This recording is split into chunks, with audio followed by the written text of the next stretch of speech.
السلام عليكم ورحمة الله. أهلا وسهلا بكم في قناة المهندس للصيانة. النهاردة إن شاء الله هنشرح مع بعض إزاي نعرف تاريخ إنتاج تلاجة تورنيدو.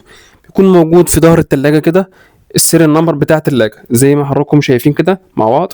ده السيريال نمبر اللي نعرف منه تاريخ إنتاج التلاجة. السلام عليكم. هنشوف الرقم مع بعض يا باشمهندس.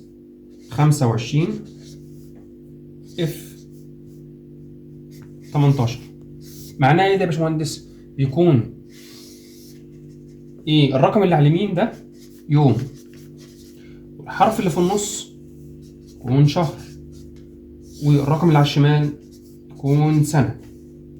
طب احنا كده ده يوم 18. طب بالنسبة للحرف اللي في النص اختصار لايه؟ الحرف اللي في النص ده يا باشمهندس زي ما قلنا A B C D E F. A ده شهر واحد، B شهر اتنين، C شهر تلاتة، D شهر أربعة، E شهر خمسة، F شهر ستة، وهكذا لحد ما توصل شهر 12 لو في أعلى من كده. طب احنا عندنا حرف الإف اللي في النص يبقى شهر ستة، يبقى ده شهر ستة سنة 2025.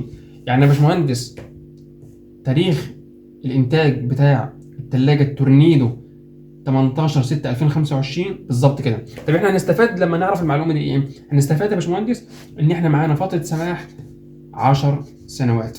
يعني كده يا باشمهندس الثلاجه دي هتنتهي 18/6/2035.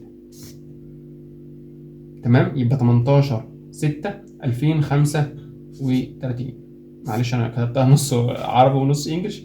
يبقى 18/6/2035 زي ما انتم شايفين كده 18/6/2035.